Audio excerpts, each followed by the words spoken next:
Whenever you start thinking about the supra-worldly source, that is which generates emotion in you. Every emotion belongs to the mind. The bhakti is a divine emotion when the mind starts thinking about God and starts developing a love or a fondness for it. That is also a fondness arising from the mind, but not for a perishable object of the world, but for the imperishable source of everything. That is called bhakti. So bhakti is a divine emotion, a spiritual emotion. You may have it for God, you may have it for elderly people, or you can best have it for your guru. That is the type of discussion that we found here. How he went and submitted, the disciple went and submitted himself before the guru, and how the guru takes up the submission and acts upon it in the way of giving him a very good instant assurance. Dhyana yoga, the third item is the habit of practicing dhyana. What is dhyana? Meditation. Meditation is always an exclusive mental process. You should not be aided by any of the sensory organ. If you carry a garland, it can only be a japa. Maybe the garland beads will become purer and purer every time. They will also get liberation. But they won't be able to tell you because they have no mouth. Garland is not at all meditation. Telling the beads, no meditation. Meditation should be with closed mouth and closed eyes and non-moving fingers. It is an exclusive mental effort. It is an exclusive mental effort. Say that. And don't tell me that I cannot do a mental effort. Without the mind you cannot live. Every time the mind is working. The working of the mind and the working of the body compared, can you tell me what will be the proportion? So don't tell me that you cannot work with the mind. What is meant by thought? In order to think, the mind does not take the assistance of the body. Imagination, there is no bodily involvement. Memory, there is no bodily involvement, sensory involvement. So mind can work independently and it does work. So make the mind work in meditation. For that, take a pose. Sit on your asana. Close the door. Sit. Close your eyes. Maybe interlock your fingers. Put them on your lap. You are ready for meditation now. Then engage the mind. The manner in which the mind can be engaged, I have already told you. It is not to contemplate upon anything like the sun, moon, air or anything. The purpose of spiritual meditation is to bring about purity, more and more of it in yourself, and ultimately realize the self, realize God. This can be had only by an inwardness of your intelligence. That inwardness should be there. Inwardness should be there. What shall I say? It is the focused, subject-based application of the intelligence. Not object-based, subject-based. There is a source of thought. Do you agree or not? There is a source of memory. There is a source of everything. If thought is there, thinking is there. If thinking is there, the thinker is there. If thinker is there, the pre-thinking entity also is there. Now instead of thinking outwardly, one after the other, think inwardly and reach the source. Try.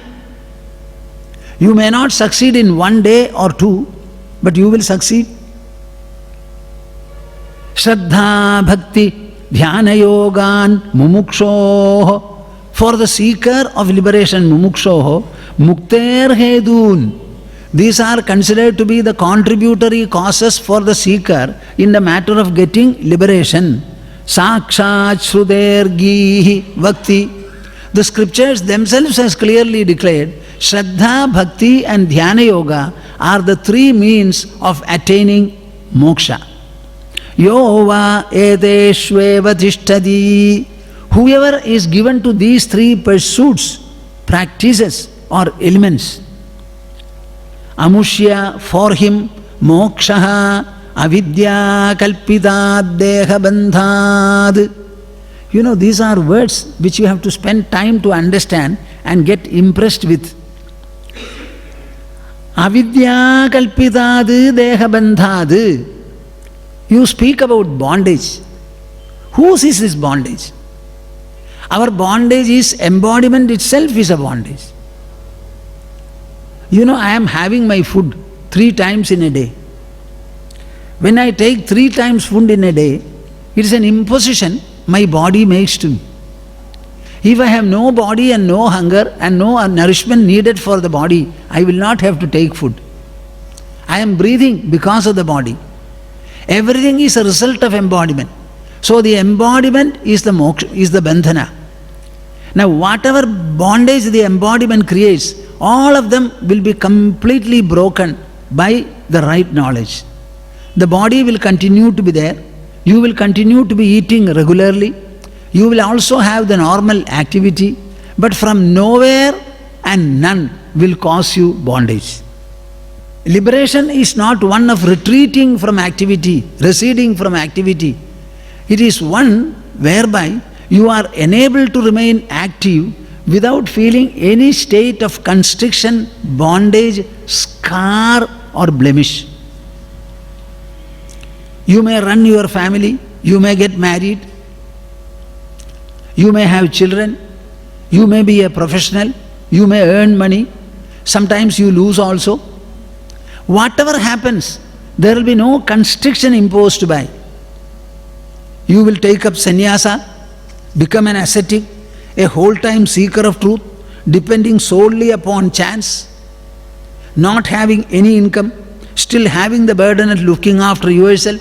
If you run an ashram, to look after the ashram and to run the ashram, these are much greater burdens than a householder has. These things will be done, but without any bondage. I had written in the diary of Mataji Sulabhadevi in the ashram many years back. I have a message for the world. What is that message? There is a way of living in this world without being bound by it. What did I say? There is a way of living in this world without being bound by it. A number of waves arise on the surface of the sea. Breakers also are there. Sometimes tsunami is there, bore is there, tide is there. Many things are there.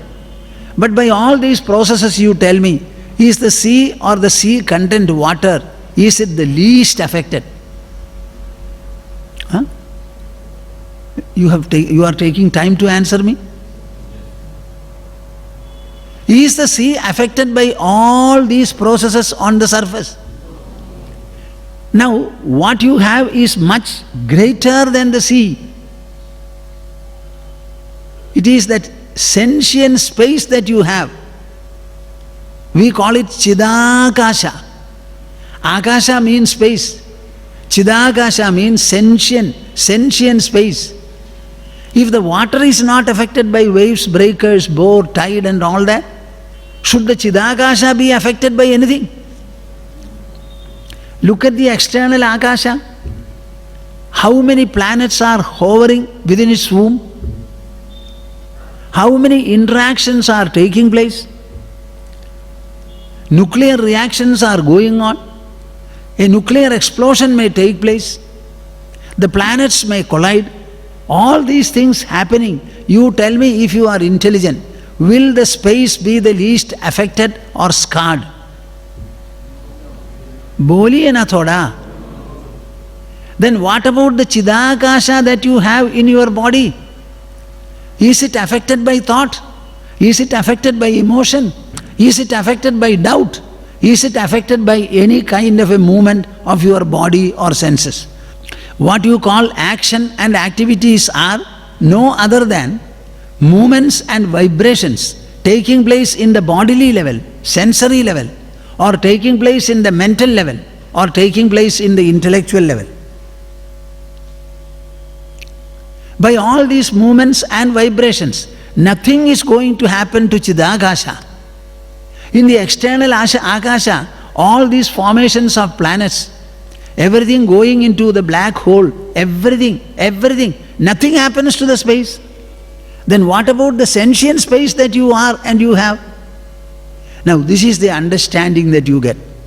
This understanding is going to save you. So all the bondage caused by ignorance will be completely rent asunder. Moksho avidya kalpitad dehabandhad ajnana yogat paramatmanastava hyanatma bandhastataeva samsritihi tayor vivekodita bodhavannihi ajnana karyam pradahet samulam ajnana yogat paramatmanastava ajnana yogat paramatmanastava hyanatma bandhastataeva samsritihi hyanatma bandhastataeva samsritihi tayor vivekodita bodhavannihi tayor vivekodita bodhavannihi ajnana karyam pradahet samulam ajnana karyam pradahet samulam ajnana yogat paramatmanaha tava ajnana yogat paramatmanastava ajnana yogat paramatmanastava hi anatma bandhaha tataha hyanatma bandhastataha eva samsritihi tayoho vivekodita bodhavannihi tayor vivekodita bodhavannihi ajnana karyam pradahet samulam. The teacher is telling, ajnana yogat paramatmanastava. Ajnana yogat. Right at the time of embodiment, you have had an irresistible association with ignorance. You know, the born child, right after birth, what is it having? It is having a contact with the external world. It senses the external world. The first thing that it does is externality is sensed. There is no question of any internality from then on. The external world and the external objects cause impressions in the mind, and the mind is led by those impressions, again external interaction, interactional impacts, further impetus caused by these impacts is continuously an external outward involvement. Nothing else. Nothing else. Now what we are speaking about is the inner truth. So where is the question of anybody looking into within? It does not happen. It happens, if at all, by accident. Either by a congenital inquiry or because we have a number of reverses, unanswerable troubles in the world. Hits and knocks. Otherwise nobody takes the trouble of knowing. We see a beautiful flower, we enjoy it. Nobody stops to think, here is a beautiful flower. I see so many flowers, but I regard this as beautiful. What is the reason for it? So many others are not so. So there is something in me which sees through the eyes, compares the objects I have seen, flowers I have seen, and something marks that this is beautiful. So what is beautiful? The flower that I see, or the discriminating faculty in me which makes the statement that this is beautiful. So is your buddhi more beautiful or the object seen in front? You tell me. But do we have any thought like this? The beauty of external objects alone deludes us and overpowers us.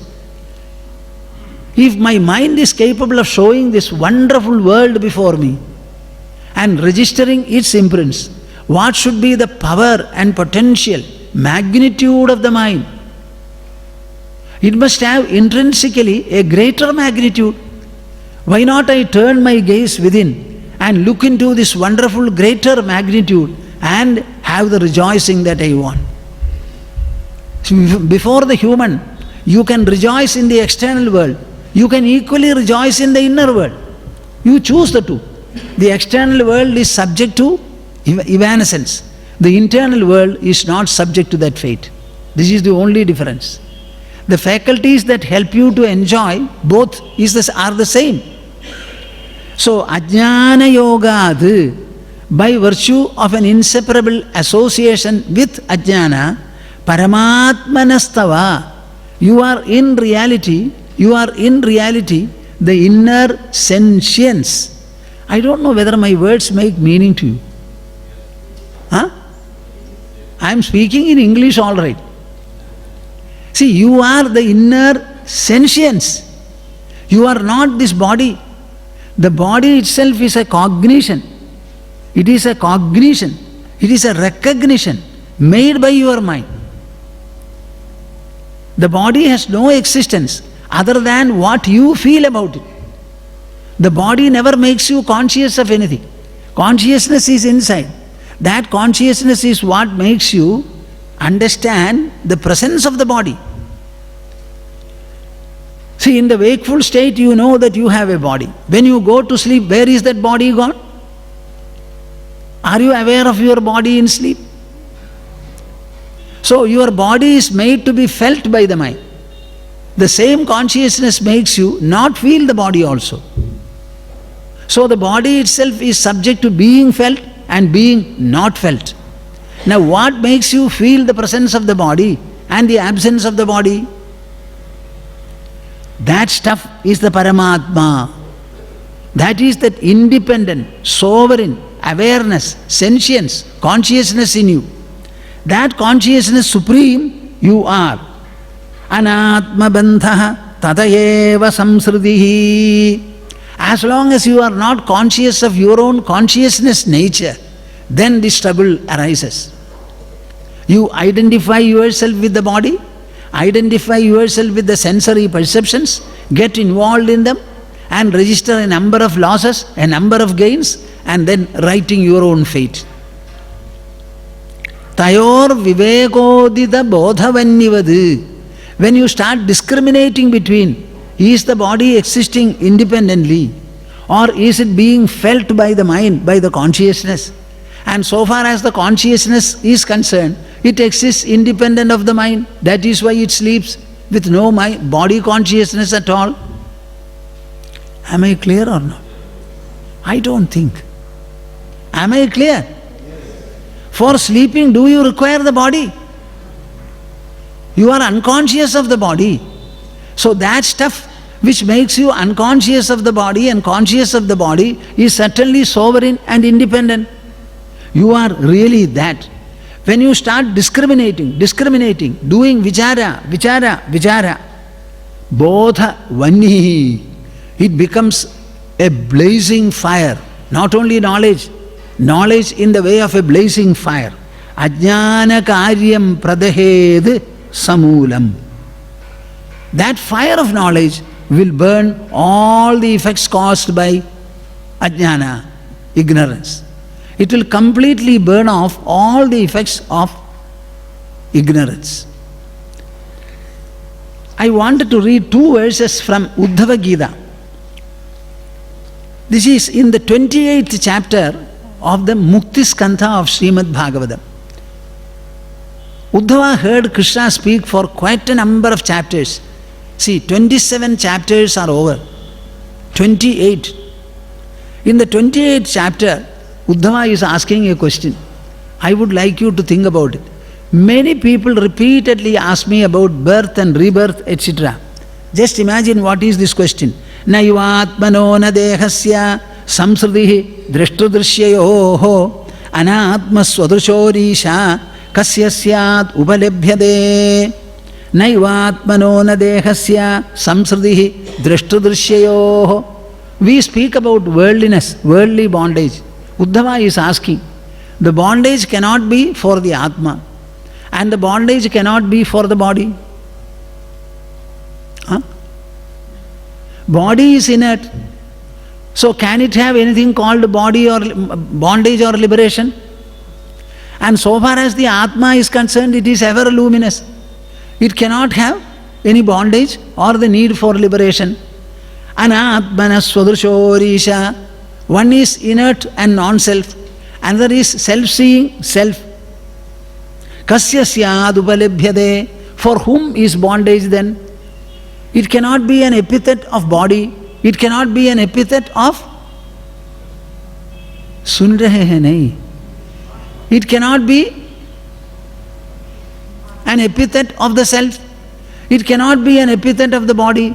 So for whom or what is the bondage and liberation? See, start thinking in this manner. Swamiji, rebirth. The Atma is ever unborn. And the body, it has been burnt. So will the body be reborn? Then can the self be ever born? So for whom is rebirth? This should be your inquiry. You are asking, rebirth, what happens? Birth itself is not there. Then how can rebirth be there? So he says, Kasya syad upalabhyade atma avyayo agunashuddhaha. The Atma is considered to be indestructible, agunaha. It has no quality, character or anything like that. Shuddhaha, it is ever pure. Swayam jyotihi anavritaha. It is independently, sovereignly luminous. The sun illumines itself and illumines the objects. Like that it is Swayam Prakasha. Anavritaha. The Atma is never covered or veiled by anything. Are you understanding what I say? The Atma can never be veiled by anything. It is everywhere present and always luminous. So it can never be clouded by anything or veiled by anything.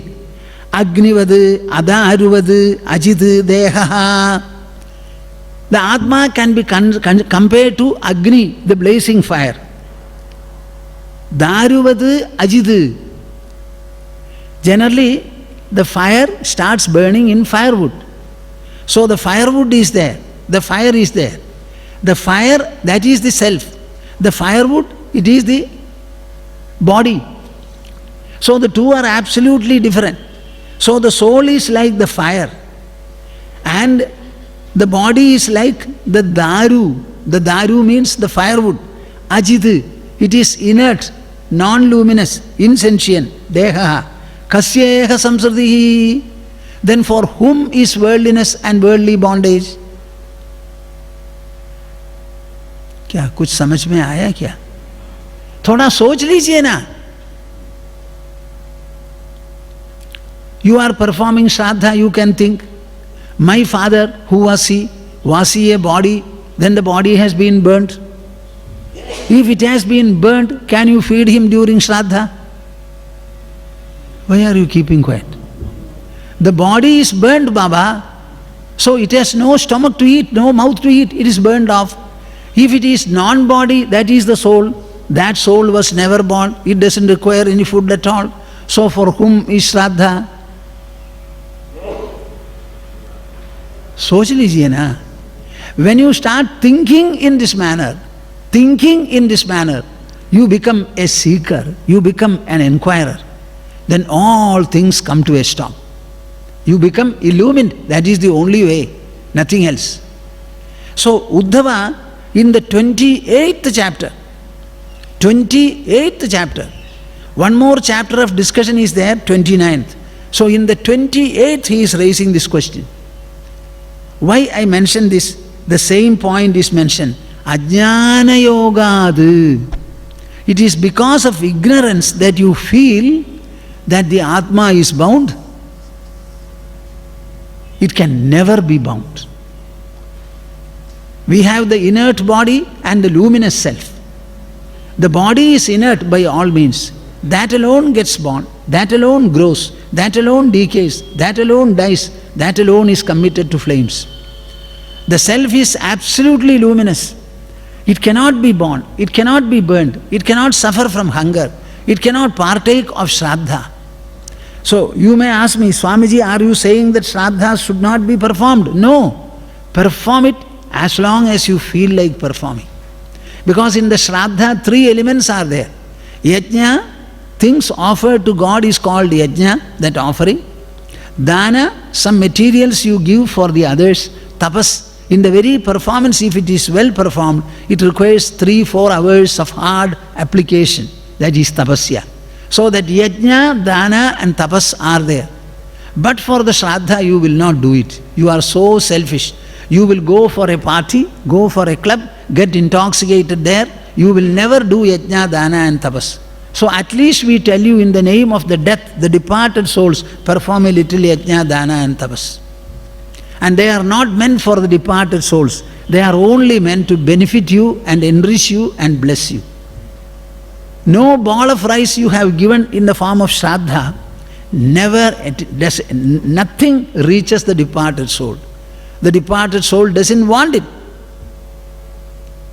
But you are doing it only because you want to continue with the fondness and relationship with the departed. Remember it at least 1 year and do something good, noble and great in that cause. That is the purpose of Shraddha. All rituals and ceremonies are like this. The temples are like this. The worship is like this. When you go stand before a deity and you worship, you mean to say it is for glorifying God? Certainly not. It is only to improve and elevate yourself, like any other action. You eat to nourish your body. You express your devotion in front of an idol in order to nourish your mind and intelligence. It is all self-nourishing, self-elevating, self-benefiting.